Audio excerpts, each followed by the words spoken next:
And we're here. We are back. Back to back pod days, by the way. You can't say we're not working.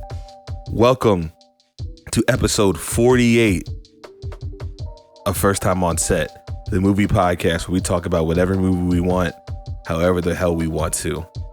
I'm your host, Jadoni, and today we will be doing our top 10 movies of the year. And to help me sift through that, as well as give his own list, we have the big dog, Billy Pod Thornton himself on the ones and twos. I don't know if that's the name that I want on my rap sheet. Fine. Poddy Ringwald. What about Poddy and Regal? Poddy and Regal, okay. And we are Pod Future Film Gang. How you doing, Leo? Look, good.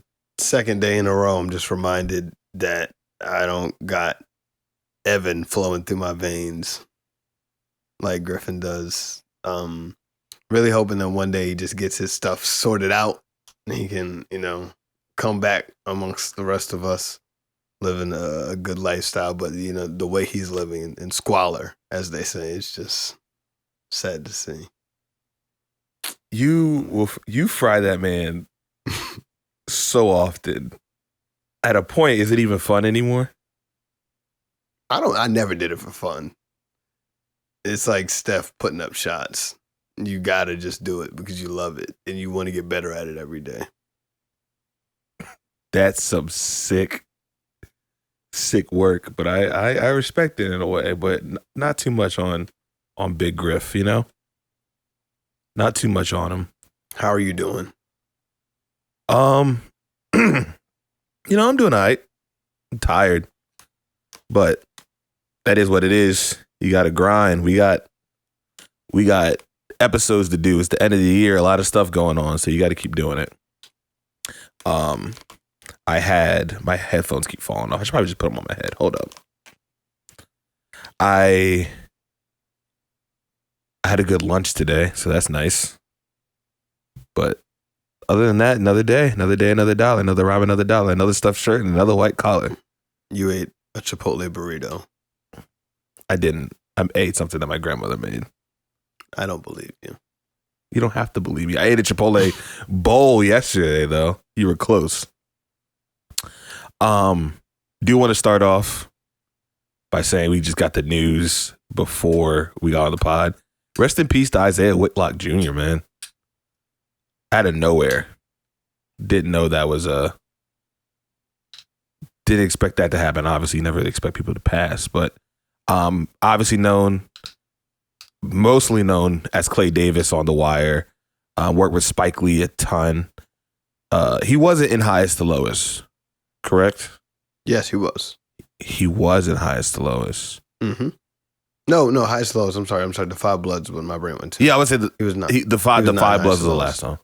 Yeah, but the Five Bloods, he has a filmography, man. Black Klansman, Chirac, Lightyear, a personal favorite of Leo. Goodfellas as Doctor. When you're saying Chirac, are you saying the Spike Lee or are you saying... Yes, the film. Okay. I had to clarify. Yes, the film. My fault. But I don't know how he passed, but he is a staple in especially for Black people. We loved him in Atlanta as The Wire. Yeah, I mentioned The Wire, but Atlanta, the whole episode with him at the mall is something that you reference all the time. So thoughts and prayers to him. And Leo wants to do his catchphrase that he likes to, because he likes to cuss in front of his mother, and he did the catchphrase in front of his mother. So why don't you just do it on the podcast now? Lights bright. I said his classic catchphrase, which everyone knew. My mother didn't even flinch when I sent it in the message along with the hyperlink. I said his classic from The Wire is Clay Davis. Shit. Did you see that? Cussing in front of your mother. I think at his funeral, people are all probably just gonna get the end and just like shit. A crowd of people just being like shit, like a wrestling event would be hard. Yeah. Rest in peace to him, though, for real. Try to do a better job of pivoting. Thank you guys all so much for showing support as well. Listen to episode 47, where we covered Marty Supreme. We had Vaughn on. That was a fun time. Thank you for showing support, showing love to that, showing support on socials. First Time On Set Pod for TikTok and Instagram. First Time On Set for Twitter. 2026 is going to be a really good year. We're coming in on a year for doing First Time On Set. And just kind of doing a lot of reflecting in where we started in Griffin's living room with the ice machine going on in the background to where we are now. I'm just really excited about where we're going, but I'm also trying to take the time to say my thanks and appreciate everyone who's kind of helped us get here. Leah, you have anything to say to the people? I think that it's been fun. Subscribe to the Patreon. Subscribe to the Patreon. This company man right here. Company man.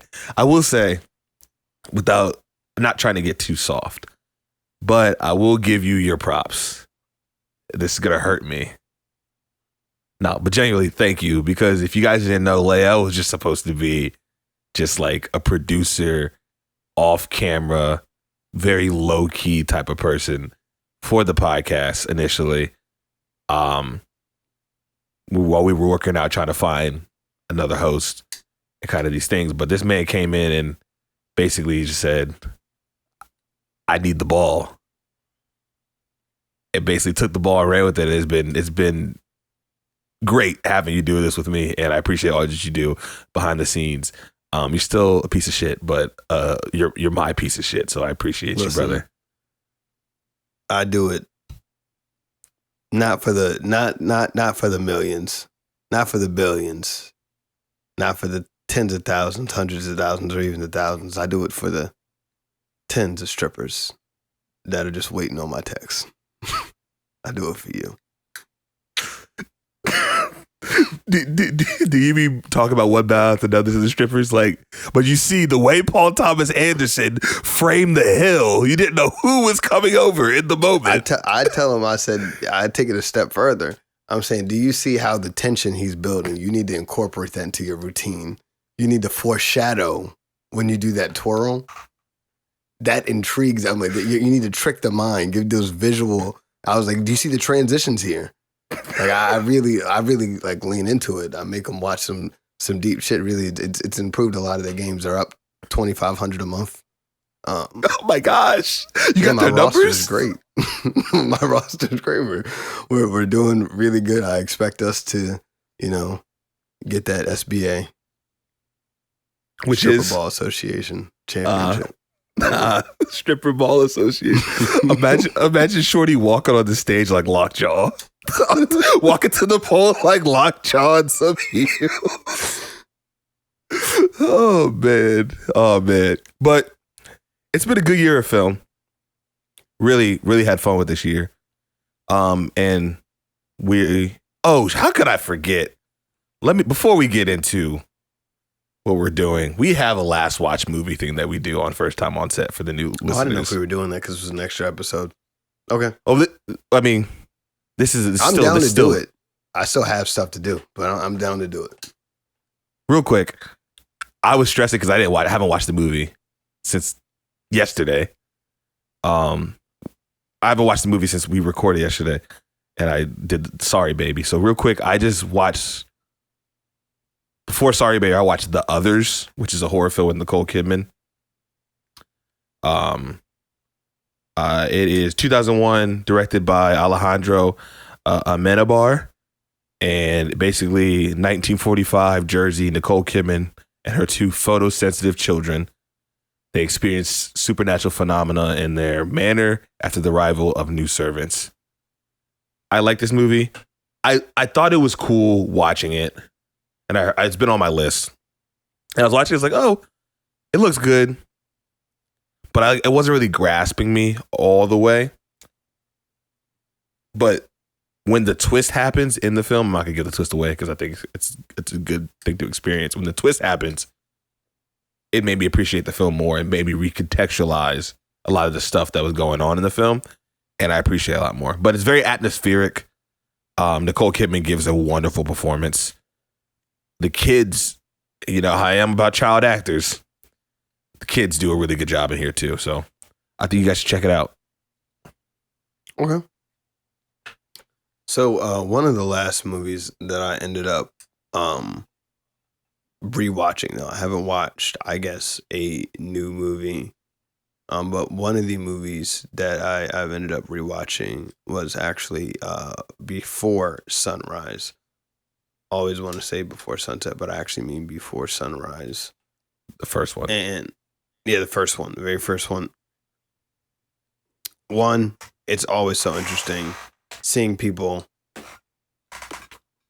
like seeing, and I know I thought about it more when we were talking about it on the podcast yesterday, seeing like Brad Pitt at 37. I'm like, damn, he was 37 in this. I have a hard time actually recalling Brad Pitt younger than like for the most of my life that I remember knowing who Brad Pitt was, it was in Mr. and Mrs. Smith, and he was in his 40s at that point. So it's just like crazy to have that. And so seeing Ethan Hawke young here, like, it is so interesting to me. But I really do love that movie. I think that trilogy is something special with him and Julie Delpy. He tried to pull it out. Julie Delpy, but yes, Delpy. I agree. I was close. If everybody had Layla approved names, then I would never mess up my names. Come on, man. You see this? But yeah, it's a really good movie. I want to actually try and get to Sunset within the next, hopefully either tonight, but I don't know if I have time tonight. But really good movie. Not long either. No. Good watch. I would recommend it to most people who like romance movies. I think one on the Patreon, subscribe to the Patreon. We should do a retrospective on these. I'd be down. The trilogy. Get Griffin's pussy ass to actually finish the movies. I brought it up to them, him and Kayla, the other day, because Kayla sent me something on Instagram, and she was like, the perfect trilogy, and it was the Before trilogy, and I said, like, you would know. Like, what we told her we told her to watch those movies ages like before they got married. Yeah, yeah. That's ridiculous. Fucking up. They had me watching Wicked, not that. They had me watching Wicked and not that. Really though. All right. What we came here to do though is talk about the year of the movie year 2025 and our favorite films. And we have our top 10 list, which we will go through to celebrate this year of film as we turn over, move into Oscar season, because Oscar noms are middle of January. Be on the lookout for that. We will be doing an episode on that. And just want to show our appreciation for the films that we thought were the best of the year, and then kind of go some of our honorable mentions. And as always with these lists, I think Lael and I approach these lists differently most times. So I can speak for myself. I'm going strictly off of, because lists are subjective anyway.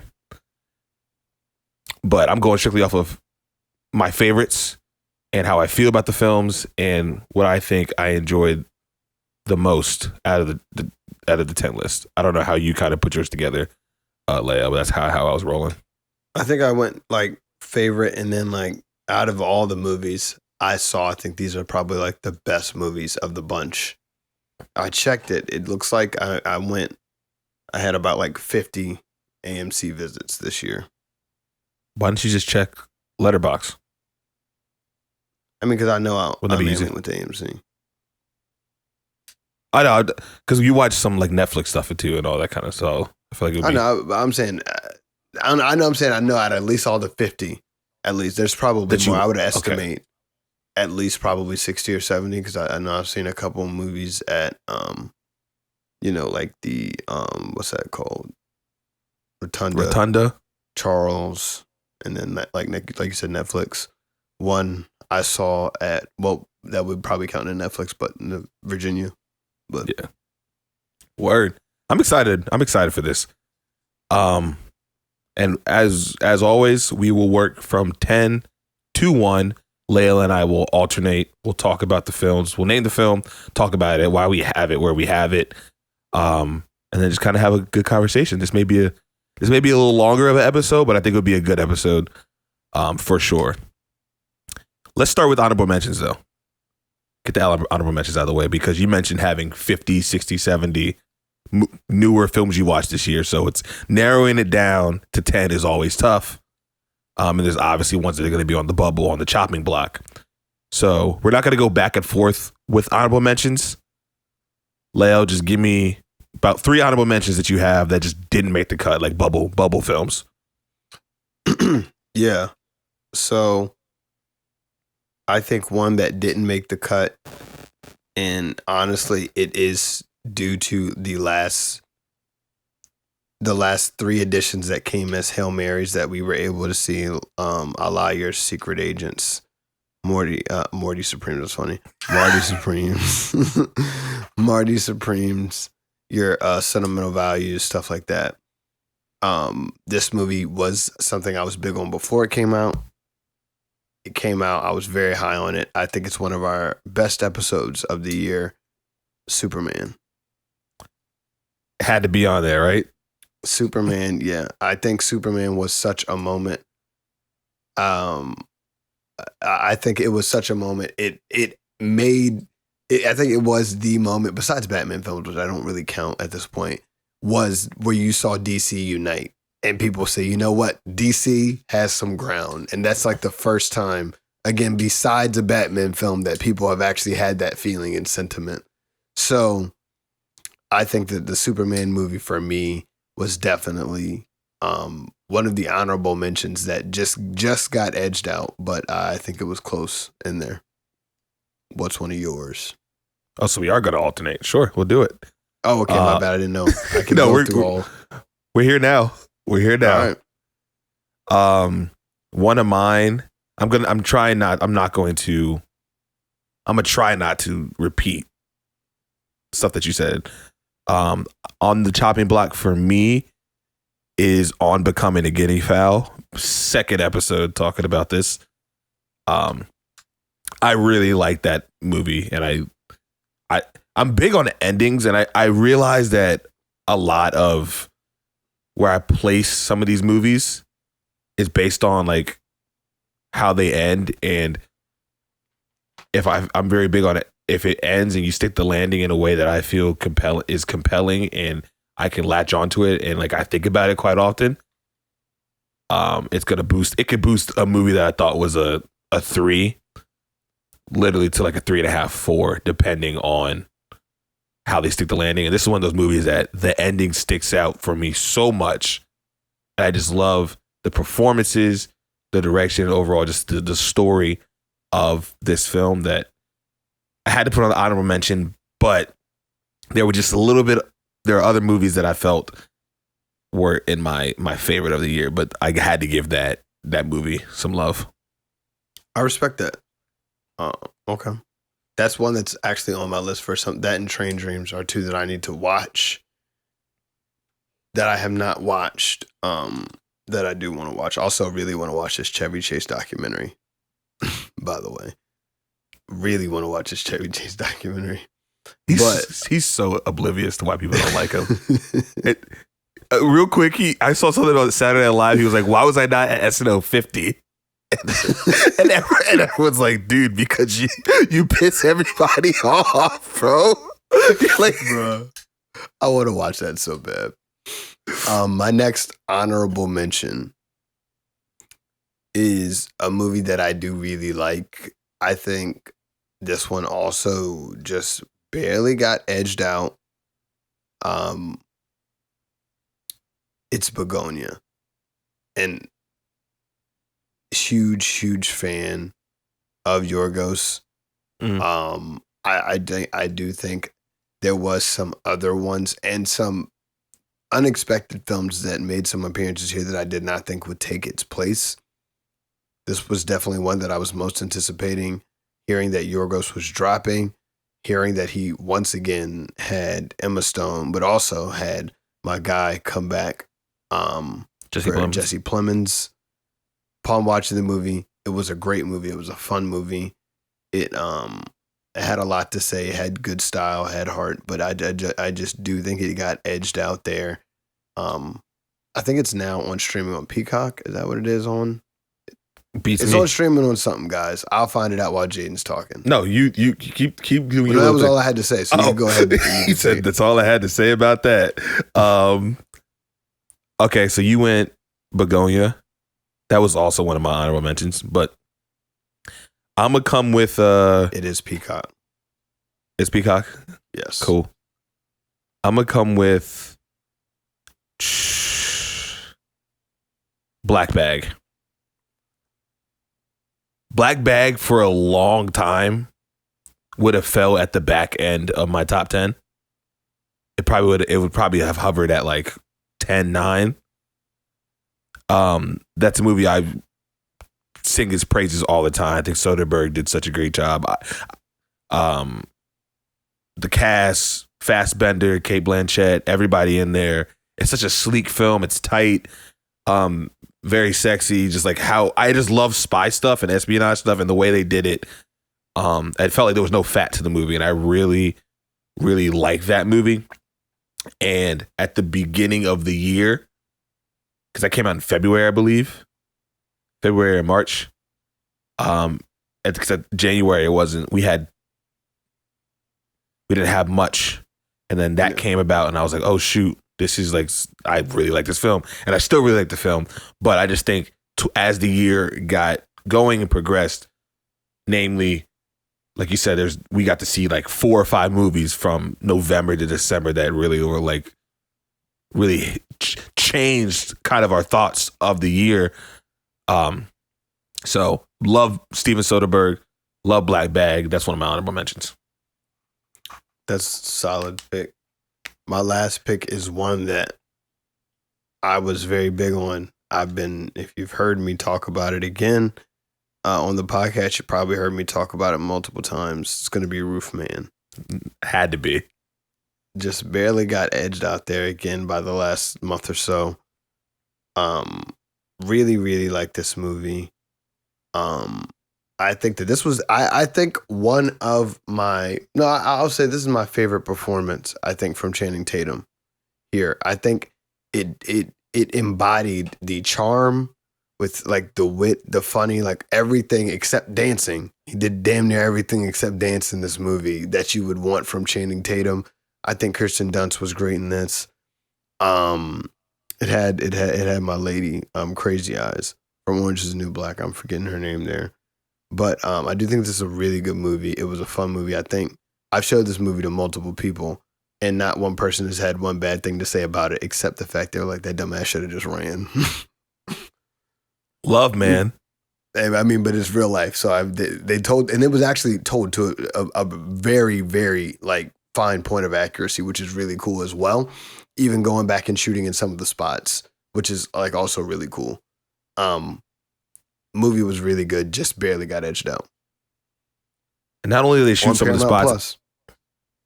Check it out. No ads though.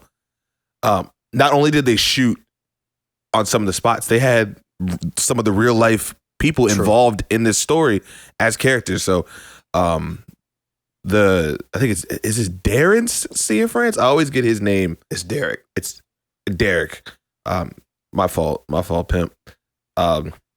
he took a lot of time and put a lot of effort into making sure this story was told the right way and portrayed the right way, and a lot of care into this film. And it's one of the biggest surprises of the year, because it's such a great love story and star-crossed lovers kind of deal, and it combines the comedy with the heartwarming and the love. I really, really like this movie.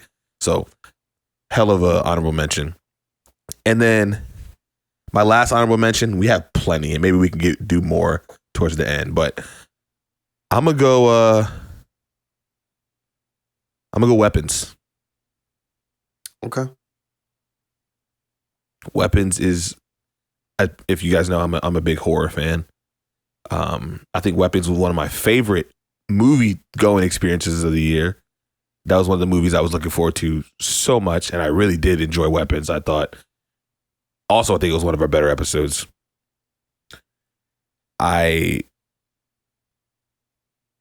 Cregger did such a good job of creating this mystery. I think watching the mystery unravel and kind of going through everything and just being in the movies and seeing the people, we were like deep in that movie. We were like 10 deep at that film. Yeah, and we like had a lot of people at Weapons. And just having everyone like be in on it and like hearing the reactions.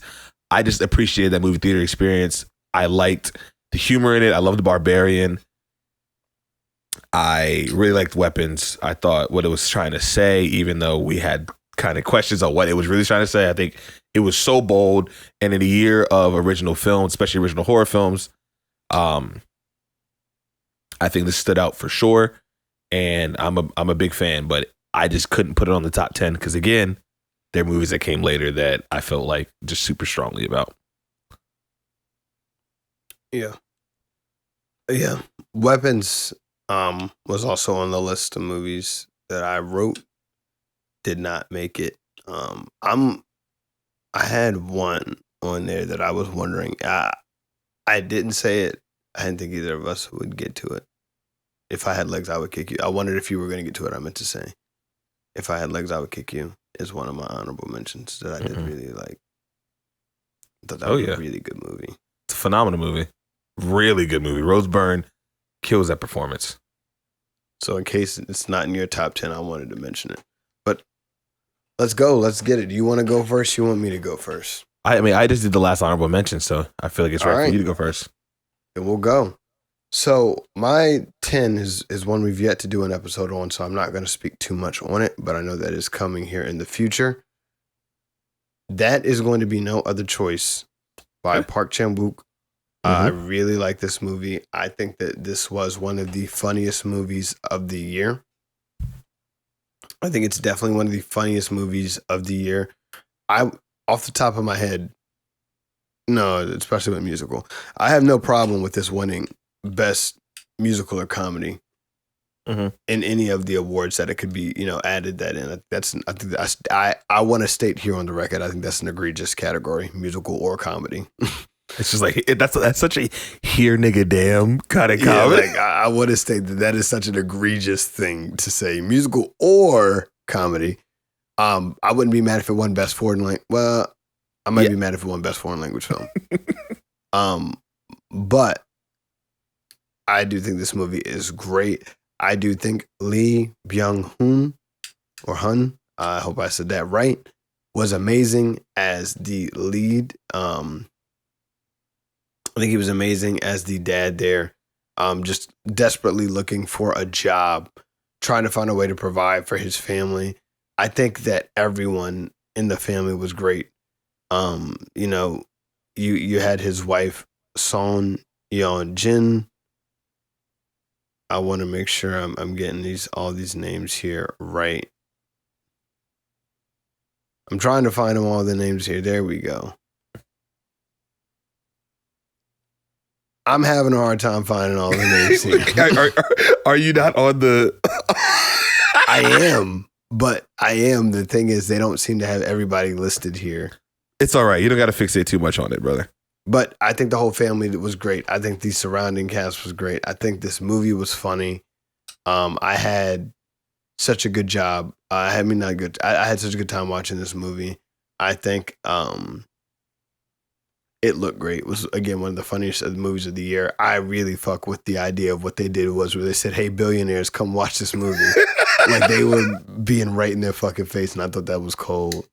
I really like this movie, and we will speak more about it at a later date. At a later date, probably when they release it around our area. Wyatt. It's showing now. Yeah, I think they're releasing it at AMC January 15th. We could do it. We got time for that one. We're definitely going to speak on that. I really like that movie as well. Park Chan-wook, as we know, I'm a big fan of. Especially coming off a Decision to Leave, I was excited to see what he was cooking with this, and I was not disappointed with No Other Choice. So I like that. So that's your 10? Yeah, that's my 10. Okay. My 10. And also, I just want to... Oscars do not have Best Musical category. That is a Golden Globes thing. Okay. Golden Globes exclusive. My number 10 is Train Dreams, which is something we did not cover on this podcast. But it's a movie that came out 2025 on Netflix, directed by Clint Bentley, starring Joel Edgerton. Is it Edgerton or Edgerton? I call him Edgerton. Whatever it is. Respect for you, brother. Felicity Jones, Nathaniel Arcand, Clifton Collins, Paul Schneider, Kerry Condon, William H. Macy. This movie is one of the better looking movies of the year. It's a gorgeous film. And it's just like this meditation of a guy who's going through life, getting older, has a traumatic experience that kind of shapes his whole life going forward as he grows older. And it's him just kind of contemplating all the things in his life. It's kind of Life of Chuck-esque, but in the Pacific Northwest, and the guy works on railroads.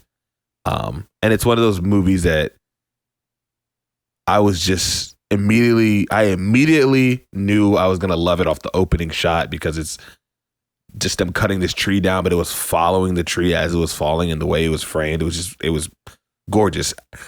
People have their qualms about it because there's like narration, and they say it sounds like a Cialis commercial with like the narration. I didn't really have a problem with it. I love the heart in this film. I love Joel Edgerton's performance in this film, and ultimately watching it, it stuck with me, and just visually, because I watched this and Frankenstein around like close to each other, and I was like, Netflix film. This is just a visual. It looks really good. So, Train Dreams is my number 10. Okay. Train Dreams. We got a Netflix movie coming in early. Our overlord. So the next movie that I actually have is, which one I would say is so heavily carried by the style of this movie. I think that was such a good point to harp in on, and I want to applaud Danny Boyle for it. That is 28 years later. No bullshit. Hold up. We can do it now. That's my number 9 too. So we can just talk about it. That's funny. Okay. So we can just talk about it. Go for it. Yeah, I think that this movie, in a year of horror movies that have been great, I think horror has had an amazing year this year. And I think that this movie is one of these shining points, and especially in style.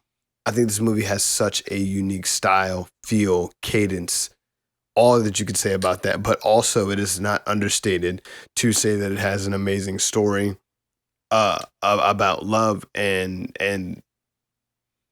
the feeling of redemption and wanting to prove oneself in a world that is unforgiving, trying to save someone you care about. This movie has heart. It has style. It has moments of horror that terrified me, seeing a zombie run at you like that with his meat out. Top 5 scariest things that you could probably ever see. Had everything but people that look clean, and I really like this movie. You can't really worry about cleanliness at this point, though. I get it. I'm just saying it had just about everything you want except somebody, clean. Not what did my man say? Nice, clean women. didn't have that. Not in this movie, guys. Nah, they were dirty, man. They were dirty. To your point about the heart, the fact that the big climactic thing, like piece about this film, isn't a big action, and we talked about it on our episode. It's not the big action. It's not the horde of zombies coming. It's Spike coming to terms with the fact that he's losing his mother. Yep. And it's Ray Fiennes helping him come to terms with that and honoring her and that relationship. The movie takes such a pivot at that point, and you're like, wow, this is how they're wrapping it all up, and it works. And it's some of the more tender filmmaking I've seen this year. I can't speak enough about that film. You talk about the style, it being filmed on iPhone cameras, like everything about it. I'm so excited for Bone Temple, and thank God Bone Temple's in January. It's probably going to hurt its box office numbers, but having to sit through January with some of these movies that are coming out and not having Bone Temple would have fucked me up. So I'm excited for the sequel. Yeah. And also, I think that this is a movie that shows you how zombie kills should look. Like this was really cool, the way they did a lot of these kills in this movie. Hell yeah. Since we both had the same, I'm just gonna go to 8. My number 8 is something that was on your honorable mention. Okay. If I Had Legs, I'd Kick You. Okay, good. I'm glad that you had it there. I didn't feel right. The list did not feel right if I did not put this movie on here. When we watched it, we talked about it a lot. We had our episode about it. But I just think Rose Byrne is such a powerhouse in this movie. And she gives such a great performance. It's wildly funny. It's wildly entertaining, but it's also like this character study of a mom who feels like she has nothing left and feels like she's going crazy. And just watching Rose Byrne work, and with the aid of like A$AP Rocky and my man Conan O'Brien being the therapist, and Mary Bronstein in there. Like, Mary Bronstein did a phenomenal job shooting this. I just always appreciated the fact you never saw the daughter's face. She was always in the background, and then the ending with you finally seeing her face. So much about this movie I loved, and I just couldn't stop thinking about it. And a lot of it's on the back of Rose Byrne because her performance is so strong. But as a whole, I just think this movie is so interesting, and I like the surreal aspect of it. And just watching, and we keep referencing it, a year full of complicated mothers, and mothers being like human and humanized, and showing that they have to do these things, and they have these feelings, and mothers being humanized. Like, we don't understand women or people. That's not what I'm saying. But like, it's not easy to be a parent, to be a mother. And a lot of these films are showing this, whether it's Die My Love, whether it's this, One Battle After Another. And I just hammed it. So I like seeing that. And there's a consistent theme throughout this year. And I think Rose Byrne gives one of the best performances, actor or actress, male or woman, of the year in this film. Yeah. I definitely agree with that. As many people called it, Uncut Gems from Moms. Yes. It's a funny way. All right. So my number 8 is a movie that we've actually been talking about a lot lately. They have it described as a black comedy. I only see one black actor in this movie, but it's Sorry Baby. I really like. You're stupid. I'm stupid. False advertising. Yeah, I went to this movie expecting to see Angela Bassett. I was just fucking confused. Imagine Loretta Devine saying the title. And that's what I expected. Oh, I'm sorry, baby. And then I expected the trailer to stop. I ain't know like the credits and shit, but that's not what I got. Go for it. But really, this movie was great. an amazing performance by Eva Victor, also written and directed by Eva Victor. They were a triple. They were a triple. It was a triple crown there, and directed, written, and starred in. And I think that they did an amazing job just doing the part of the movie that we've talked about. And I don't need to say it again because we literally just talked about it in the last episode.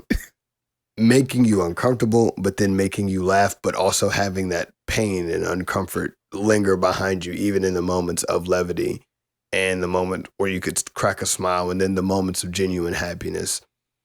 It does all of the things that you could want a movie like that to do. And in true A24 fashion, it has Lucas Hedges come in as the nice guy. Dude, nice guy all-star Lucas Hedges, bro. That man, you could look at Lucas Hedges and be like, you're not doing anything slimy.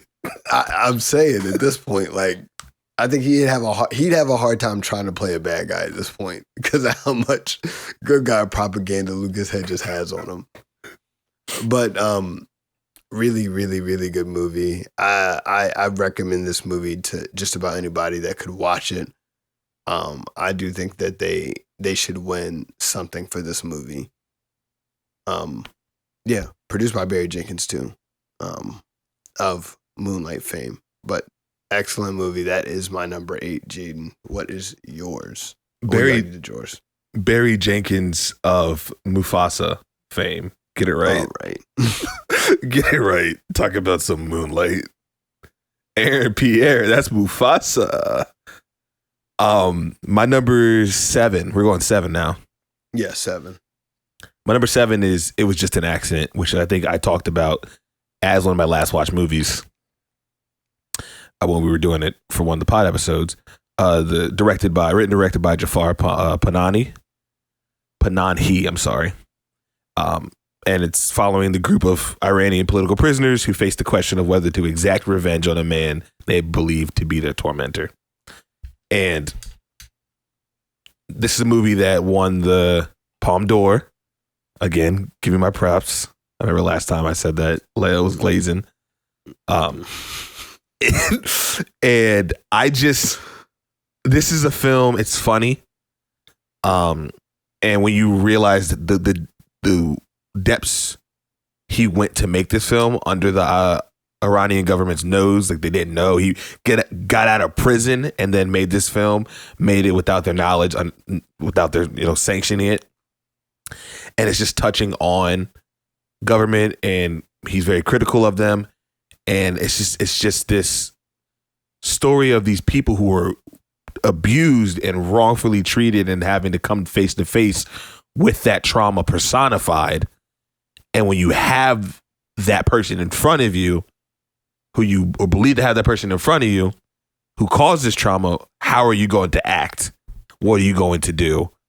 Is it the right thing? And I think it's funny, and I enjoyed the movie the whole way through. But I think the movie really hits its stride in the last 25 minutes, where it really shifts gears, and then it ends on this final shot that ties it all together. That is definitely my favorite final shot of this year because of how powerful it was. And that's another example of me taking that movie that I liked and then boosting it, getting a little stimulus because of I felt like the ending was just a knockout, like a home run. I love that movie. That's one that's also on my list too. You can rent it digitally now. I think off Amazon. I believe I got it off Amazon. My next one, I think, comes no surprise to people who would know me, that this movie did end up making its way into my top 10, just based on how much I do tend to love theater. That would be Hamnet. And I will say this, if the beat's hot, Lil Jupe made it. Shout out Lil Jupe. Lil Jupe getting the role in Mike Flanagan's Exorcist film. Yeah. Lil Jupe, man. Little nigga up. Lil Jupe's on Timmy's ass. Little Timmy Dash. Jupe Supreme. I think that this movie was such a good movie, and in a movie that I expected going into this movie to be heavily carried by Jessie Buckley and Paul Mescal, I was pleasantly surprised to find an amazing performance, not only from Jacoby Jupe, but also from Emily Watson. I think that I didn't even know Emily Watson was in this movie, honestly. Yeah, I you definitely didn't know Jacoby Jupe was in it. I didn't know who the hell he was before this. Are you talking about before? Yeah, before the movie. I was like, nigga, how did you not know? Like, you're looking at it the whole time. I see what you're saying. Before the movie. I had no idea. And I think that this movie was, again, just an amazing job. And I think we did go and say this just way before we had the pod, but we were talking about Honey Boy, and we were saying how Noah Jupe had such a good performance. And it wasn't like, oh, this is a good performance for a kid. We're saying, no, he's doing a good job acting up against Shia LaBeouf. And I think that you could say that so much more about Noah Jupe in this movie. Jacoby. Jacoby Jupe, Lil Jupe, as I referred to him, going against, Jessie Buckley, going against Paul Mescal. I think that this movie was great. I think this is a great follow-up for Chloe Zhao. I really like this movie. I like what it has to say about family, grieving, forgiveness in a way, and overall trying to find the love when there's so much going on, right? I think this movie just says a lot. I think it's a very heartfelt movie, and I do really like all performances from those three that we did just mention there: Paul Mescal, Jessie Buckley, and Jacoby Jupe, JJ. Lil Jupe, Lil J. Admittedly, this is not on my list. I figured it would not be on your list. I think I like this movie a bit more than you and Evan Man did. Evan Man. Griffin Williams. Nigga had him inside him so much he locked it down. He locked it down.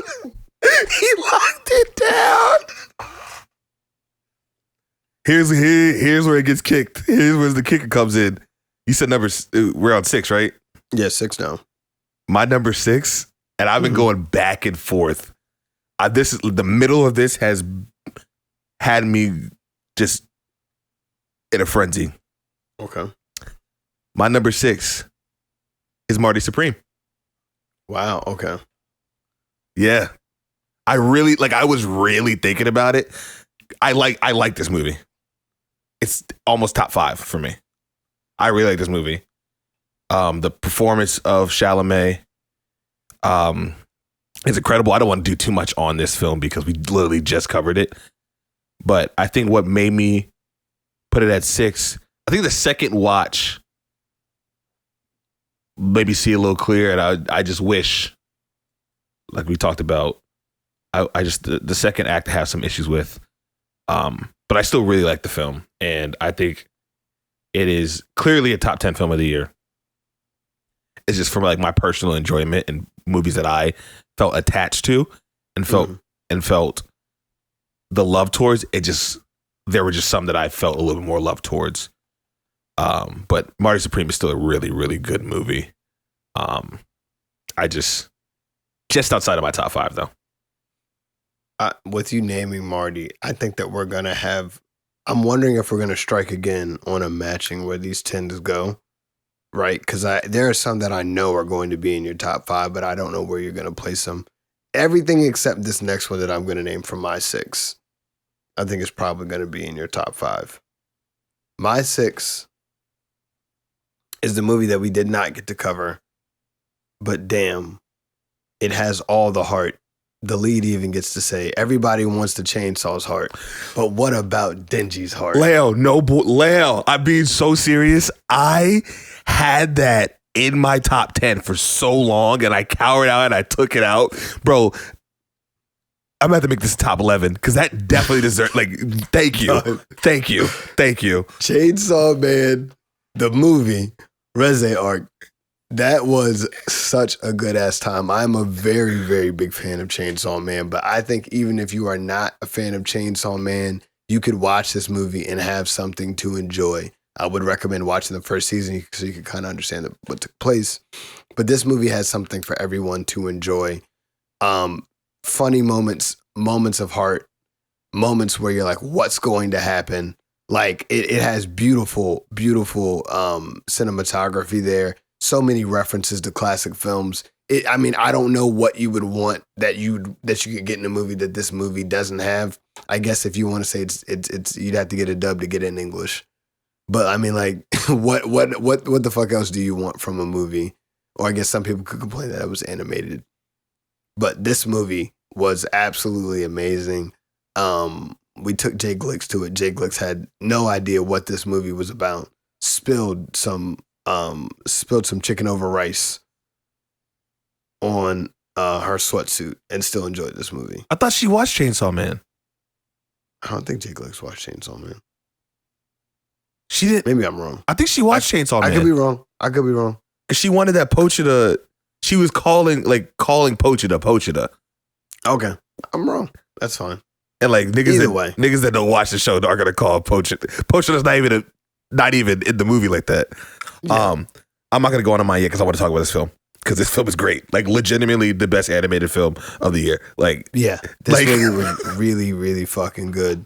And I think, as you were saying, I'm not as versed in anime, like theatrical releases, as Jaden is. But Jaden said that this definitely set a standard going forward for what people should expect from anime theatrical releases. And I think that this movie absolutely knocked it out the park. And I cannot wait for the next installment. Yeah, it's the animation. I like how this film is. Because Denji, to get some kind of backstory, Denji, the main character, is this kid who grew up on the streets, like didn't have a home, like bad way. Grew up on the ghetto. On the ghetto. And grew up in a bad way. Ultimately, things happen. He gets chainsaw, heart, demon thing. But this whole show is about Denji like experiencing things that he didn't get to experience. He didn't have a regular childhood as a kid. And he's still like only 16. And one of those things, and the central theme is love and affection from a woman. And they play it as jokes a lot in the first season. And obviously it's about him being taken advantage of because his chainsaw heart is like a very powerful thing that everyone wants.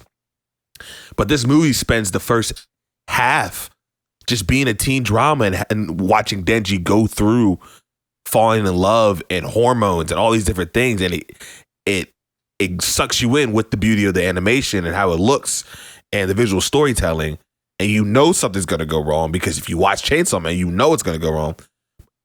But it sucks you in for that first half, and then when it makes that switch, it becomes just a whole hour of just some of the most wild, beautiful, well-constructed animated sequences you've ever seen, and I can't say enough good things about this film.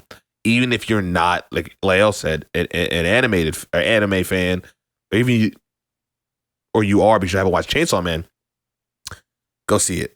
It's incredible. So I'm so glad you put that on the list, and I'm mad at myself for like taking it off. But and the fact that it's in top 5 makes it even better. Hell yeah. It's just outside. It was top 6. Oh, 6. Yeah, you're right. That's my 6. It was just outside. You're right. But I still think this movie, that is not a discredit to this movie. That is not in the top 5. Okay. So we're going 5 now. 5. Our top 5. So just as a reminder, what we had so far, my 10 through 6, Train Dreams at 10. 9, 28 years later. 8, If I Had Legs, I'd Kick You. 7, It Was Just an Accident. 6, Marty Supreme. And go. Mine, 10 through 6 would be No Other Choice, 28 Years Later, Sorry Baby, Hamnet, Chainsaw Man. Sorry, baby. My number 5. I wonder. I think this may be where we overlap. I'm almost certain this is where we overlap. My number 5 is Secret Agent. Ooh. We didn't overlap? We didn't. Just missed me. That's funny. You put it higher. I put it higher. Oh. You just missed me. So I think our 4 and 5 are flipped. I think our 4 and 5 are probably going to be flipped then. Dude, I'm happy you put Secret Agent higher. Secret Agent is a great movie.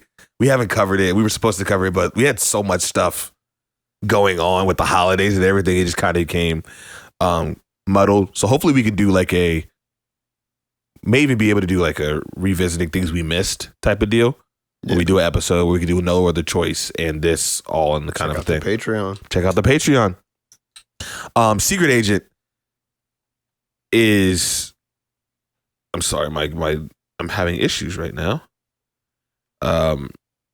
It's a movie that was getting a lot of love. It premiered at Cannes as well, or Cannes.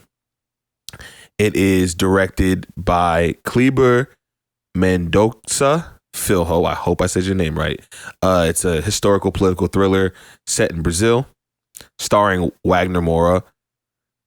The law lie reads, follows Armando, a former professor caught in the political turmoil of the final years of the Brazilian military dictatorship, attempting to flee persecution and resist an authoritarian, deceitful regime. This movie is so good. And it's so good. I didn't watch any trailers for it. I just knew, all I knew about it was that picture, and then when the scene happened in the movie, I was like, that's the picture I saw on the internet where he closes the car door at the... Oh, you weren't there. You showed up late to the film. So y'all don't know if you even saw the gas station. No, I did. I saw right when he was at the gas station. I think the only thing I saw him the only thing I didn't see him do was get out of the car. Yeah, so it was like him getting out the car and like slamming the door and like leaning on the car. That was the picture I saw for whenever someone talked about it. But they talked about Wagner Moura's performance in this. And as the secret agent, you think, oh, it's going to be like some spy, like he's going to be shooting people, plucking people, doing all this stuff. I think my expectations being subverted and it being more about like him on the run because he was basically just defending his wife, and he pissed off some guy who had issues and had a frail ego, as well as like they're trying to take over his lab. But this movie is way more about like you're preserving your past, preserving your memories, and preserving your identity. And it's like a found family thing as well, coupled with a lot of humor. But I think Wagner Moura plays Armando as this reserved person, and you don't really know what's going on. You know, he has secrets. They drop the pieces here and there until they actually give you why he's in the place that he is. But I think the theme of like him not being able to remember his mother or his father, trying to have pieces to remember his mother, and like how much that meant to him, and how much all these things are about remembering your home and your past. This movie resonated with me so much, and it's a beautiful looking film. And I just think more people should see it because performances all around are great. And I love spy stuff. I love political thrillers. I love espionage, and it has all of that. And then it has some campiness to it, some goofiness to it that I really appreciate. I love this film. Yeah. Secret Agent is an amazing film. We just missed each other there. Secret Agent is going to be my number 4. So no surprise there, but my number 5 is a film that if I could try to pronounce it in its original tongue would be Affectionswerty, which translates to sentimental value. You did good, man. I might have did it. We did it, Joe. They may give me like a Nobel Peace Prize. They get a Nobel Peace Prize for reading is crazy. Hands Across America is some shit I do. That's funny. But, this movie, no. I think Sentimental Value is a movie, again, as everybody who's listening to this podcast would know. I don't know shit about the movies when I'm going to watch them. I know what the name is. I know who's in it. And I'm like, all right, well, I guess I'll go see that. Oftentimes I know who directs it as well. But this movie, Renée, yeah, I'm going to have a hard time saying these names. Stellan Skarsgård, Elle Fanning, that's the easy one. And then Inga as well. I'm just being real. Like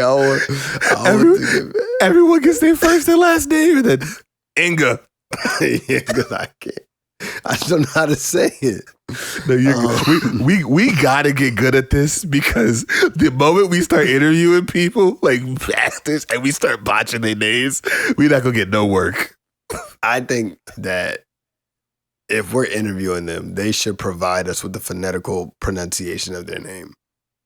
You're not wrong. That would be the first thing on the list of things. Please provide phonetical pronunciation of your name and a voice recording so I can say it right. I got a fucking method act to get the names right. Like, I'm being dead ass sometimes. Like, these are not names I grew up around. You're right. Like, I don't know how to say a lot of these names. It's the equivalent of a white Dion. Exactly, dog. But this is a really good movie. A really good movie about a family that's grieving the death of their matriarch, right? Even through separation from the father in this instance.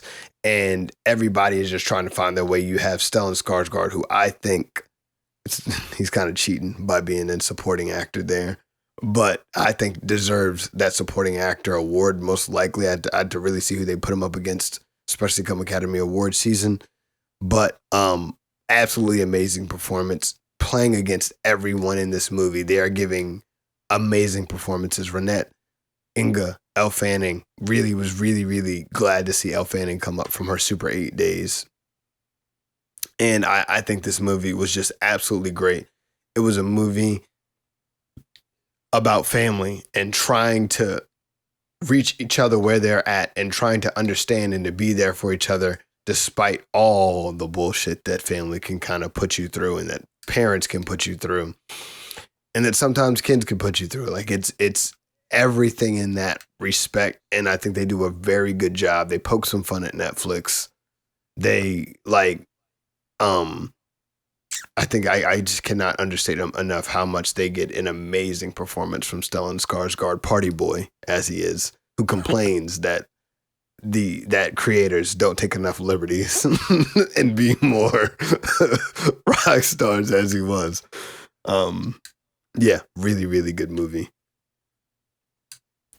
That damn paper towel roll. Paper towel roll. Using it to clean up a little bit of a spill is still so crazy to me. I'm just going to go right in to my number 4, because my number 4 is sentimental value, so we can just kind of just talk about that. We flipped I love this movie, and I think as I say all the time, parental stuff gets me. Things about parents and relationships with fathers always gets me. And I just really, you laid it out so well. I'm not trying to like repeat what you're saying, but I think everybody's hitting on such a high level in this movie, and the things that it's saying about dealing with the past and trying to also having the past kind of dictate how you parent your children and how the relationships you have, and meeting your kid in the middle and trying to mend and all these different things. I appreciated how they showed both daughters' relationship with him and how they differ. I like how everyone played it. And then just the motif of the house and what the house represents. And then again, another phenomenal ending. And I'm not spoiling it because we talked about it on the podcast, but when you find out that they're not in the house anymore, they sold the house, they knocked it down, but they still recreated it on the screen or on the sound stage and everything. And they're actually being able to talk at the end. I watched this and Hamnet on the same day, and I had completely, I was just blown away by sentimental value. I really like this film, and for Hamnet is the movie that's supposed to get you, I think, more emotional, more teary-eyed, more kind of that pull in the heartstrings. This had such a profound impact on me, sentimental value, just because what it was speaking on is just, it's very personal, and I really do like the movie. Yeah. So we're trading films here, as we already knew we would. I got number 4, Secret Agent, and again, I don't need to reheat Jaden's nachos here. No, please do. I'm hungry. I think that this movie does a lot to talk about political refugees seeking asylum. An amazing job at displaying what that looks like, even the fear they feel amongst each other. It shows how at that time people were even in the Brazilian dictatorship, military dictatorship that there was, kind of going in there. Which I think they go out of their way to point out that the people may have been more sympathetic to even Nazis than even, like they said, like the Jewish Holocaust survivor. He was mistaken to be a Nazi refugee or Nazi fugitive, right? I think it does a lot in showing you the struggle that the people were going through, and I really like what I want to say it was Benicio del Toro was saying, that he feels like Spanish directors and storytellers have not gotten their chance to really have a shine in the mainstream. And I think this movie is an example, hopefully, that it gets that chance to do so. I think it tells a beautiful story about a people trying to rise up against something that is just truly choking its rights and trying to take away the freedom of the people. I think it did a really good job. Again, the leg shit was funny. And I really like the end of the movie where Wagner Moura, playing his son at the end, blasts that girl's brains out and says, "I am the secret agent." That shit was fun. Roll credits. He said he thought he takes his glasses off and then he just shoots the camera James Bond style. We're like, yep. Oh man, we got to cover that movie. That's a great movie. That's a movie I want on physical. I really like that movie. And I think it's between, funny enough, actually, I'll wait. Because I have thoughts on like awards and like what I really would want to win, like best international feature. But I'm going to wait till that's done. We're done. So I think we'll probably, number 3 time. I think our 3s are going to overlap here again with 2 of them. One of them I think I named earlier that you're going to have in your top 3. Exactly. You know exactly. Yeah, I just don't know where you're going to place it. And I think we may hit again. Either we hit again or we're just one apart. I think that's what's going to happen. But you go ahead with your number 3. I'm curious. We are hitting again. My number 3 is No Other Choice. I love that film. It's so fun. I love what Park does, even though it's not peak Park Chan-wook in the slightest, right? Like, this is not my favorite of his, but it's such a good time at the movies. He employs a lot of the tactics he used on Decision to Leave with the digital phones and smartphones, and the way he showcases them, either whether it's a smartphone or an iPad. I could see why people would be like, he's just doing the stuff he did, but to a lesser extent. But I think this movie's so carried by performances, and the way it looks. Oh, shoot, my light. I just love his films. And I think talking about capitalism and the job market and how people go through great lengths to make sure they can support their family and about purpose, because this man was so lost. He didn't know what to do. He felt like he could only do this one job, which is also so funny. Because like you can get way more. You can get another job, brother. Just get another job, bro. So that was nice to see. And then you mentioned it. Lee Byung-hun is just so electric in this. And he plays the goofy dad that turns into this guy who has no other choice, and he's broken, but he knows he's not cut out for this. All he knows how to do is sell paper or manufacture paper or whatever. But he turns into this murderer, and you could tell he doesn't know what to do with himself. And I think the range of emotions that he displays in this film are just so powerful. I think one of the better performances of the year. Company with the Looney Tunes ass shit that goes on. It's a good time at the movies, and I am very biased. This is my number 3, but I would not be surprised and I would not be mad. And I think Sentimental Value and Secret Agent will probably be the leads for, and it was just an accident, honestly, for international film, like international feature. And I think deservedly so, but I had too much of a good time with no other choice to put it any lower than 3. Great movie. That was again a really fun time. I don't want to have that understated because it was at my 10. I think that the other thing about most of these other movies is the ability for me to be able to see them back to back with a little bit more ease. Mm-hmm. Sans like Sentimental Value, but I will go for number 3, a movie that we've talked about at length, and I have this at number 3 because of just how much I will value the just the performance given by the actor, and that is Marty Supreme. Martha. I struggled where I was going to put this. There were 3 movies that were far and away the leads, and even on my Letterboxd, they're probably the only 3 movies that came out this year that I actually left a diary letter on, and they all say good movie spelled incorrectly. Yeah, it was so I saw that today and I was like, dude, this guy's the worst. For you to make a point, be like, yeah, I left the diary entry and it was just good. It was just eat more chicken in movie form. It's crazy. That's all he was doing, bro. But yeah, I think this movie was really good. I think, and not to go without saying there are other amazing performances in this movie. Odessa, Gwyneth Paltrow, Tyler was great, Kevin O'Leary.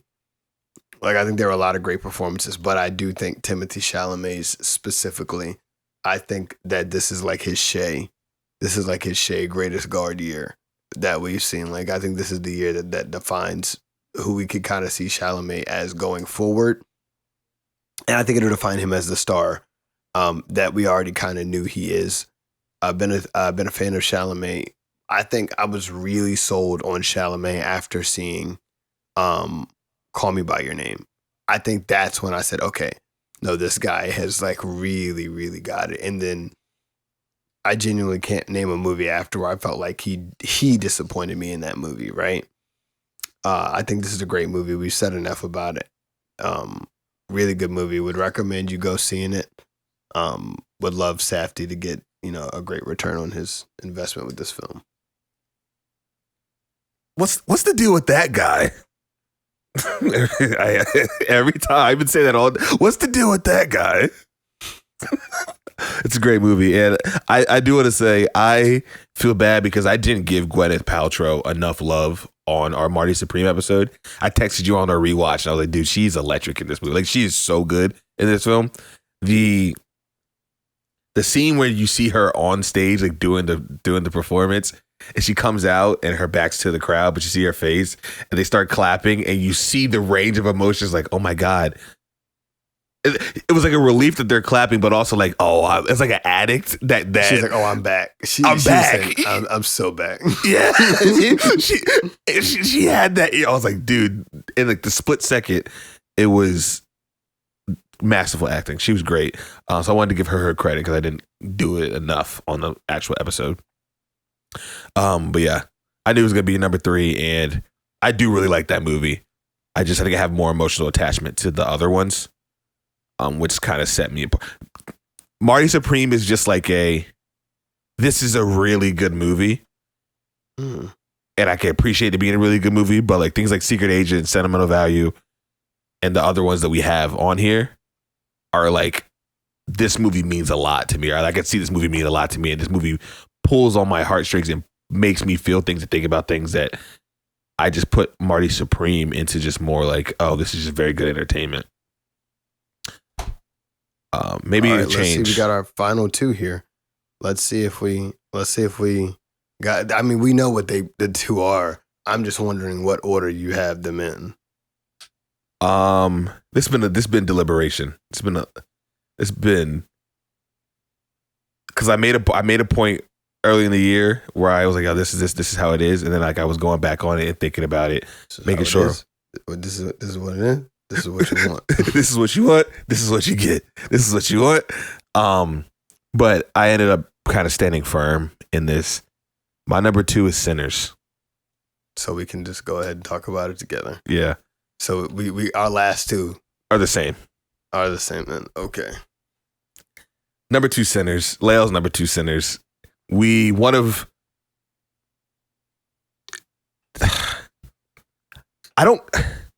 guess more now. I'm about to say something. More now than past years. I started crying at movies a lot more this year. I don't know why. I didn't like cry at movies like that, but for some reason, been watching movies and I've been getting a lot emotional. Cocaine fucks with your tear ducts. That's you. That's you. You know I don't, man. Any family member that's listening, I don't do coke. Police, I don't do coke. But very few moments hit me in the theater. Like the first time in IMAX watching Sammy do I Lie to You in the juke joint in that whole sequence. And when it was going through the time and transcending different eras and the music and everything, that was like one of the more like, oh my God, I love movies moments that I've ever had, especially because it's specifically about Black art and Black music and Black life. And it's like, it's so outward. I just love seeing representation in that way. That's so outward. It's not holding back. It's not biting tongues. It's not trying to appease anybody.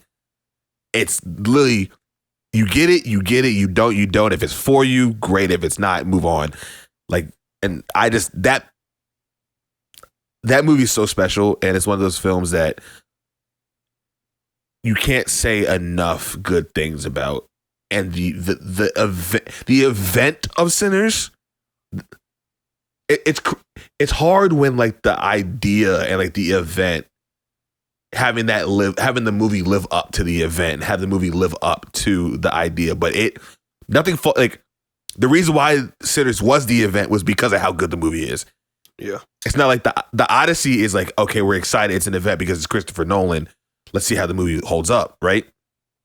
Sinners came out and then blew up and became this monster of a film. Original. I'm sorry I'm on a tangent. I'm gonna give you your time. But it became this just monster of a film, original horror film led by a Black director, a guy who is constantly put out great movies, but he takes his step into giving original stories and he knocks it out the park. And everybody involved is just on one. And this is a special movie. And this is a movie that I'm going to show my kids, God willing, I can have kids and my family for a long time. It's going to be one of those films that is just immortalized. And I don't care what people say. If you don't like it, go about your way, but do not call it overrated because I think you're whack if you do. Yeah. I think that this movie was, absolutely phenomenal. I think that they paid great attention to detail in a lot of this movie. I love the fact that they brought Delroy Lindo in this movie. God. I love the fact that, obviously you have Ryan Coogler, but you have Jamie Lawson in this. You have Omar Miller, right? Like, this movie casts the right people, and these people deliver. Miles Caton, I don't know, I'll make sure I'm saying that right. Haley Steinfeld, Jack O'Connell, Wunmi Mosaku. This movie just does an absolutely amazing job. Then also having amazing directing from Ryan Coogler, amazing music by Ludwig, great original songs by Miles as well. I think that this movie delivered on just about everything you'd want it to deliver on. I think watching this movie in the theater gave one of the more unique experiences, kind of as Jaden said. And I think that this movie is something that we're going to look back and say was the start of one of the next great, not the start, but like, let me say a beacon. And when we saw one of the next great filmmakers in Ryan Coogler. Career performance from Michael B. Jordan. Also coming off of, and I don't know if this is just coming out today or if I'm hearing it today, hearing what his original plan for the next Black Panther was going to be was absolutely heartbreaking. That would have been an amazing story to see as well. Also even hearing that Chadwick was even just too ill to have even read it at the time. Just hearing all that, I think that probably, I genuinely just off of hearing what it was, I think that would have been one of the best Marvel stories we would have ever heard. So, also, fuck Sony for not letting them use Kraven. That was never gonna happen. They were making their own movie. They were never gonna do that. I know, but fuck Sony. It would have been no, but like if they would have had Kraven in a Black Panther movie, that would have been some pressure. Yeah. Him hunting black pressure. Yes, it's a star making performance. It solidifies Ryan Coogler as this. He's one of them.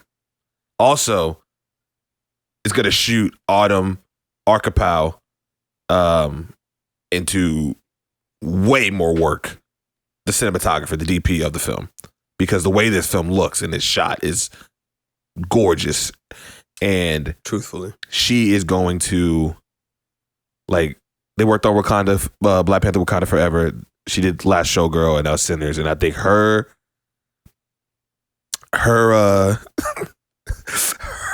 filmography, her stock's about to go all the way up. But close out your Sinners point. I'm sorry.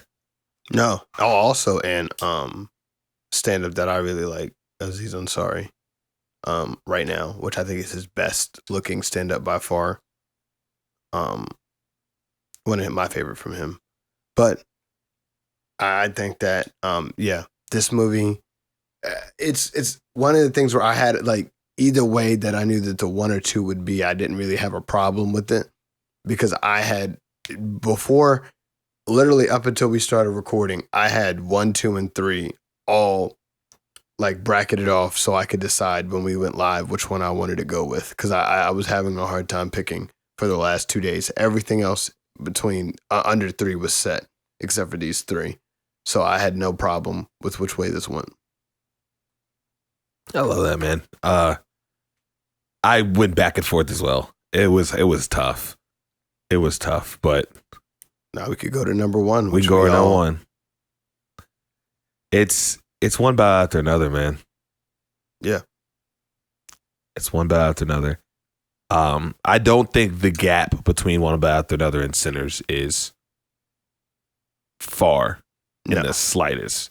You can lead. I can wake up tomorrow and watch Sinners again and be like, dude, this is the best movie I've seen this year. And then I go back, one battle to another. But I think, and we talked about this in length on our episode, which I think we'll get to that. I'm not gonna. We have a little segment at the end of the show about some of our favorite episodes of the year. The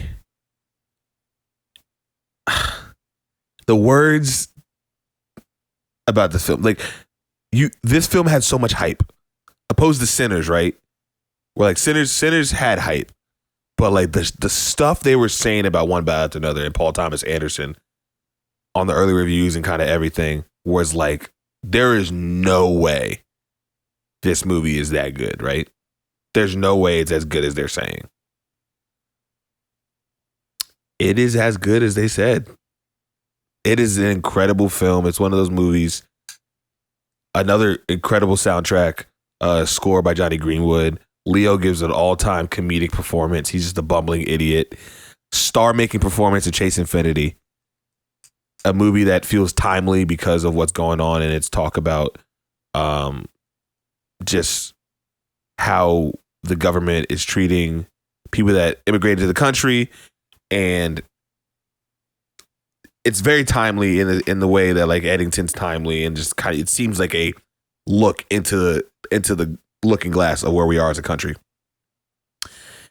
And a story about fatherhood and revolutionaries. You're giving phenomenal performances by Tiana Taylor, Regina Hall, Sean Penn, Benicio del Toro, and like all these supporting people, and Chase Infinity coming in and just holding it down and being like the driving force of this film.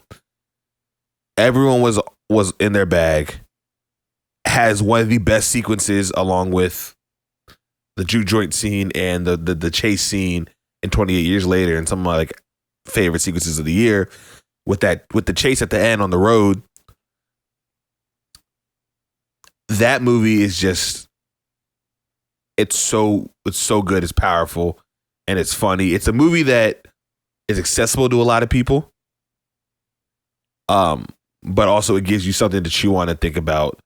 But if you want to just see it as like a stoner adventure kind of comedy thing, like you definitely could do that. But there's more to it, and I think everything works so well that I had to put it at number one. Yeah, I think this movie, again, testament. My parents loved it. I loved it. I don't think I've actually heard somebody say anything negative about it that I personally know. In terms of what the film was, they may have had some different, like, character actions, but I don't count that as actual critique of the film. I think that this movie did everything that I wanted it to. Regina Hall gave her a really good role here. Tiana Taylor gave her a really good role here. Chase Infinity just gave Chase a role here, and it does so much in that way. Also tagging along the pals, Benicio del Toro, Leo. Like, it does a really good job showing me someone I'd been missing out on in Jungle Pussy. Like, I genuinely, and Jungle Pussy was playing Jungle Pussy too, which is even greater. Real. And it had my guy Dejan. Yeah. God. Like, it really did a lot, but I don't feel like it ever underdelivered on anything that I wanted it to. I agree with you, Jaden. I think that is one of the best scenes of the year, the car chase scene at the end. It had Griffin jumping up on his seat like it was a roller coaster. He didn't know what was going on. He said, "Kayla, I didn't know we went to 4D." Like, that's what he said. This movie was fucking fantastic. I don't know about it being a black comedy. It's closer, certainly, than Sorry Baby. But I think that this movie was a really good movie. I think it had a lot to say. And whether I always agree with movies, with what they have to say, I appreciate directors and auteurs who have something to say with their films. Yes. I think it's absolutely, a fantastic follow-up for him coming off of Licorice Pizza, which, I did love. But this is a movie that one of the two movies of the year, which I actually rated at 5 stars, being this and Sinners. I think that Warner Brothers, they had their hands on the pulse with two great movies back to back. Boy, did they? Yeah. And then our overlords came in and decided we give it up, buddy. Through, I thought it was still like it's still in limbo. It hasn't like officially gone through. It's gonna take some time. I may put a bid in.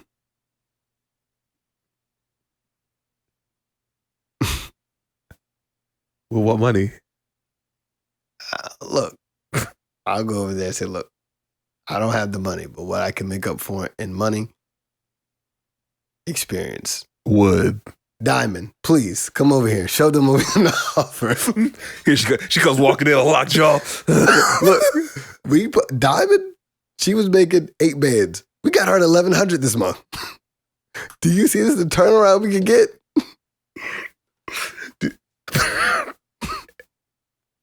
You're ridiculous.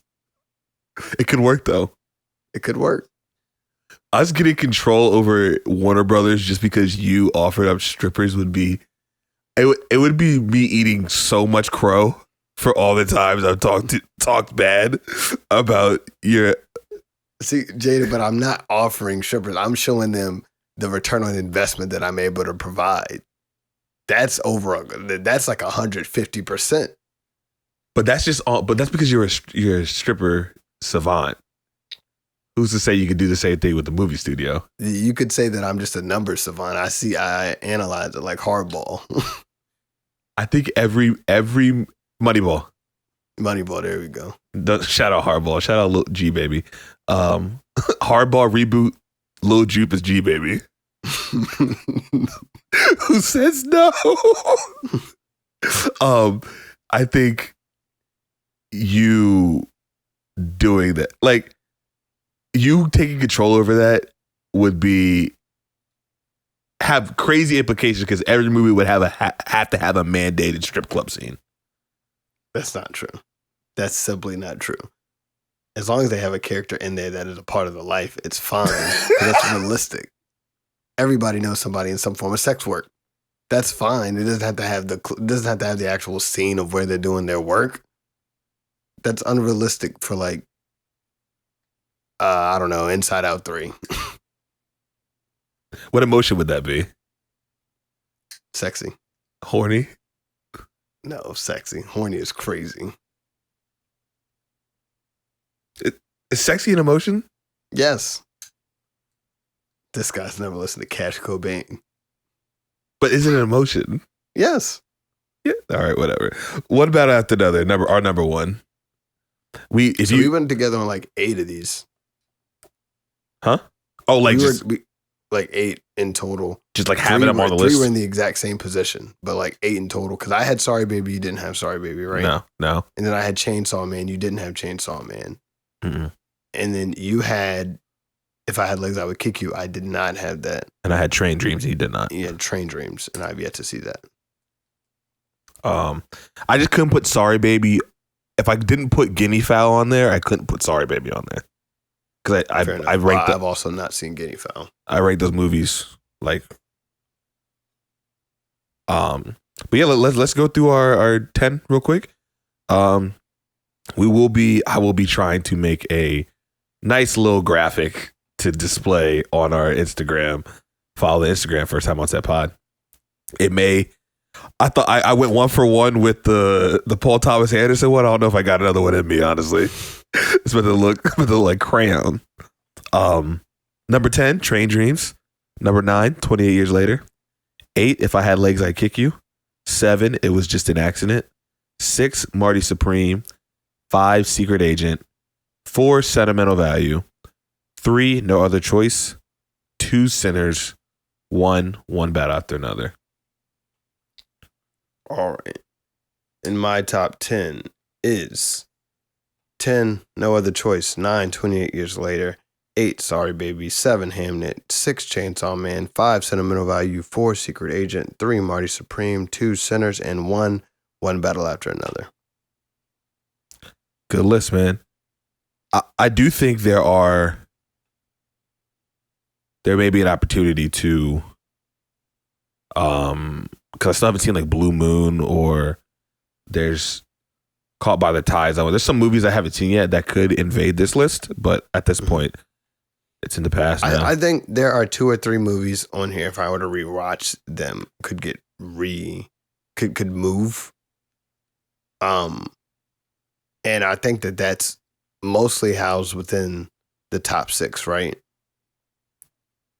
Like for me specifically, like I got to see all of them except for the top 3, being Marty Supreme, One Battle After Another, Sinners. Only I saw those twice. Secret Agent, Sentimental Value, Chainsaw Man, I only got to see once. Chainsaw Man's out to rent right now. Yeah, I know. That's what I'm saying. Like, if we do a retrospective on this list, the order could change for me. I don't think that it would probably move much, but maybe Sentimental Value jumps up to 4. Maybe Chainsaw Man jumps up to 1. You never know. I would say, is there any way that Chainsaw Man jumps to 1? There's a path. Like winning the lottery, like NBA lottery. Yeah. Small percentage, but there's a path. What would the path be? Every movie above has some really problematic thing going on to where you can't publicly support it. No, that's not going to happen. What would happen would be, I missed that Dingy was like a supreme. It was like a top 1 listener of Malcolm X. Now, but oh my God, I should have always known. Giving Denji Malcolm X might be a dangerous combination. I don't know how that thing is gonna move. He's definitely moving like Malcolm Little though.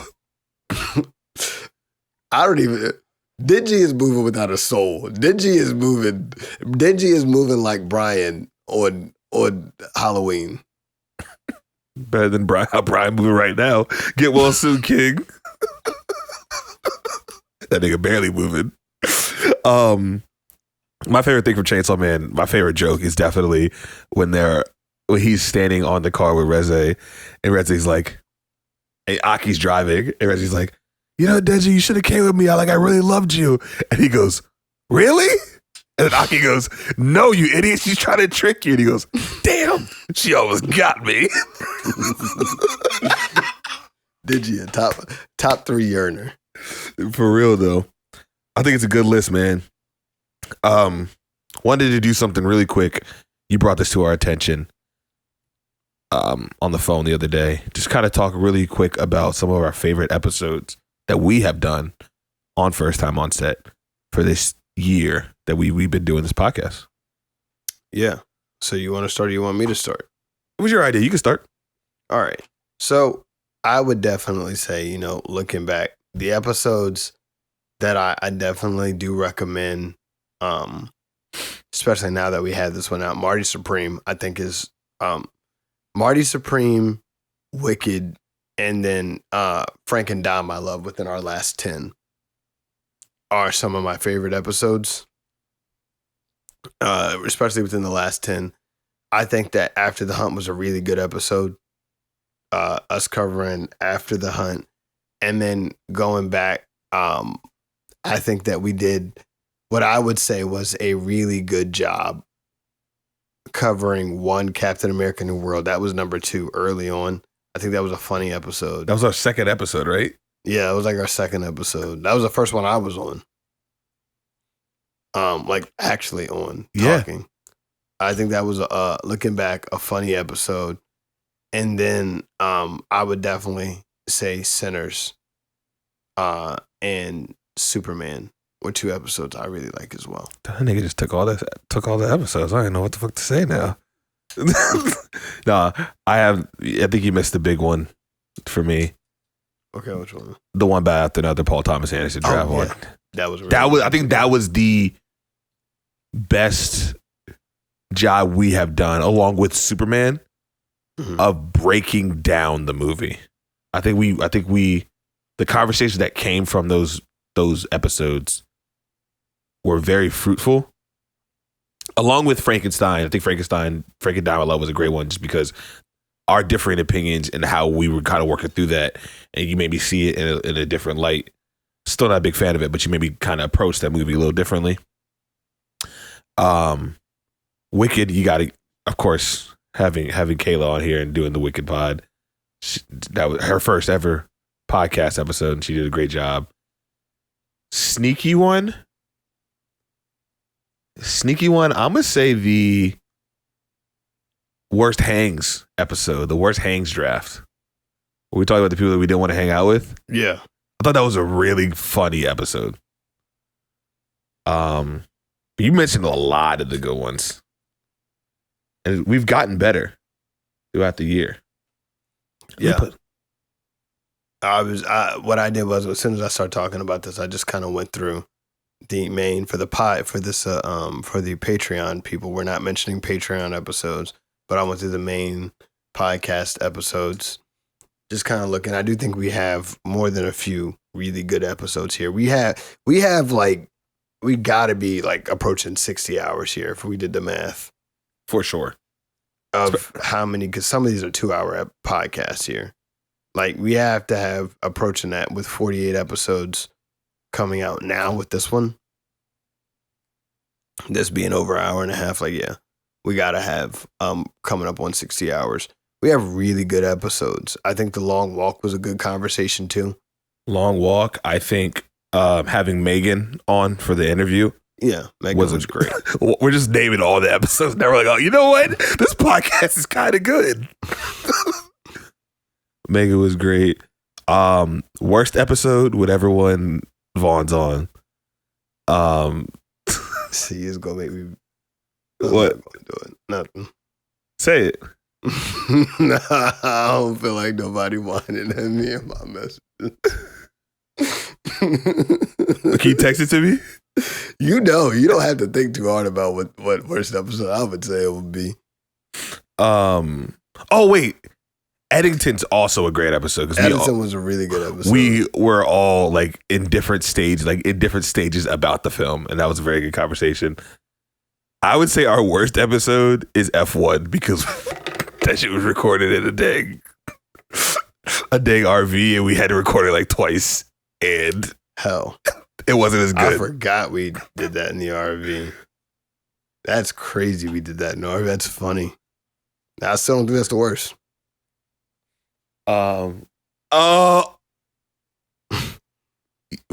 We don't talk about that.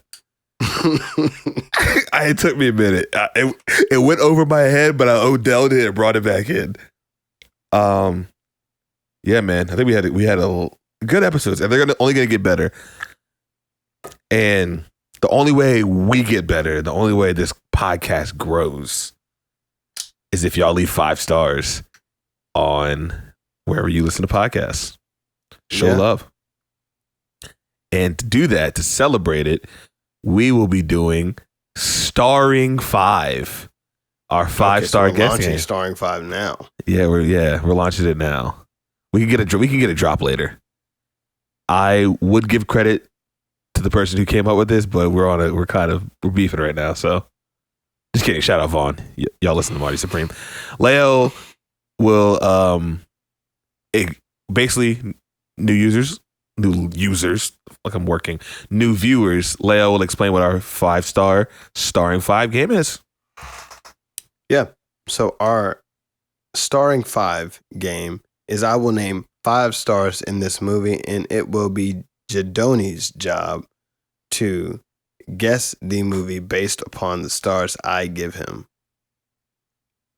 And it's kind of it. It's a pretty easy gig here. You got to give us 5 stars in order to pay for his attempt here. Pay for my attempt. I'm ready. Are you ready here? This movie stars.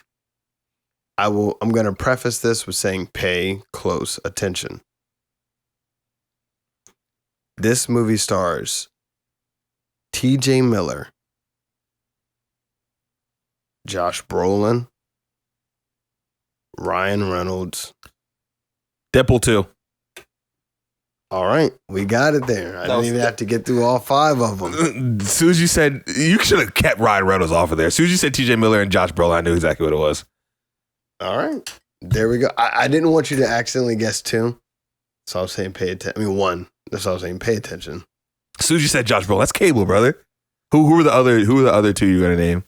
Zazie Beetz. I was gonna not name Zazie Beetz, right? Because I was like, that's gonna be too easy. I was gonna name Morena Baccarin, and then I was gonna name Brianna Hiddenbrand. Okay, yeah. You should have. However you say that. You should have pulled Brad Pitt out of there. I could have. I mean, I could have pulled. There was somebody else in this too. Was it Damon? It was Brad Pitt. I think Terry Crews is in it. Skarsgård. Yeah, like that's what I'm saying. Like it was Skarsgård that I was thinking of. Yeah.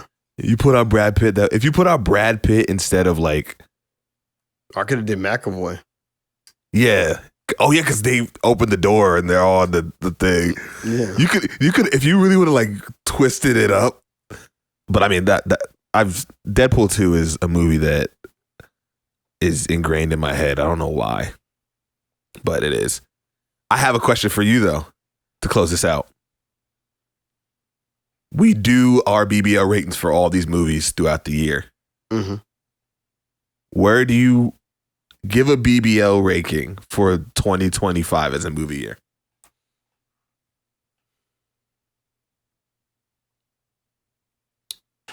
As a movie year, I would give it a BBL. It had a lot of great original content, which is why I would give that. I also, I'm not a guy that needs a lot of blockbusters, and I feel like this movie may not have had as many blockbusters that I appreciated. It did have blockbusters like your Minecrafts, your Minecrafts, your Avatars. It had Superman. It had like other movies that made a good amount of money that were like huge movies. I like some of them. I didn't like others. But what I would say is this movie was great for original ideas. And I think it's continued from last year, which is like independent, like small indie guys making really good movies. And I think that as long as we have that, I will be okay with movies. So I'll give it a standard BBL in that regard. I think I would give it. I was because I'm with it being like the full scale. Obviously, we have the high level ones at the end. But I'm trying to think of it as like a whole year for film. Mm-hmm. I'm trying to compare it to last year. I think this is a better year than last year. I think the best films of this year are better than the best films of last year. I'm not mad at that at all. I could certainly see that being the case. So I'm trying not. I'm going through it because I don't want to seem like I'm too much of like a sunshines and rainbows. But I think I'll give it a standard BBL. I think there are movies that I really truly love in this year. And like One Battle Another and Sinners are things that I will cherish forever, and even smaller ones like Black Bag and freaking Die My Love and Sorry Baby. Like there's some movies that came out that I really appreciated. Kiyoshi Kurosawa's Cloud. I'll give it a standard BBL. Maybe low to standard BBL. But a BBL nonetheless. Yeah. Do you like this year better than last year? Yeah. The only thing that this year, the only thing I would say that this year had that I did not have rather that I got last year was a Dune. And I'm excited to see what happens here with this next Dune. I got a little of that taste, that little bit of an itch with Avatar. It's not the full thing, but it scratched enough of it. But I did miss having like Dune 2 was like one of those movies you're like, wow. Yeah. But yeah, man. I think we did a good job. We got to get out of here. Yeah, we got to get out of here. I got to piss like a motherfucker. I do too. I got to cook my turkey at 9:00. Air quotes?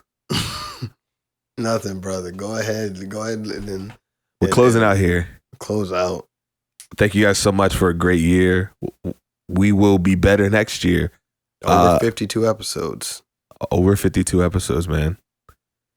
We are inspired by the greats. We want to be one of the greats one of the day.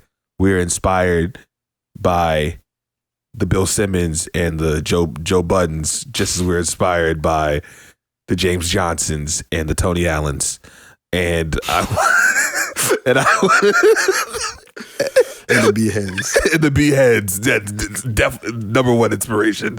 So we're going to try to take this up another level and appreciate y'all. Check out Swing Round as always. Be on the lookout for Patreon on Saturday. Disclaimer, don't know what we're doing yet. You'll find out. And just keep this momentum going. Lael, anything to say? Hey, stay top 10 to who it applies to. And if you don't, you're probably hurry up tomorrow. Abel gonna get you. Put a demon on. All right, y'all. Peace.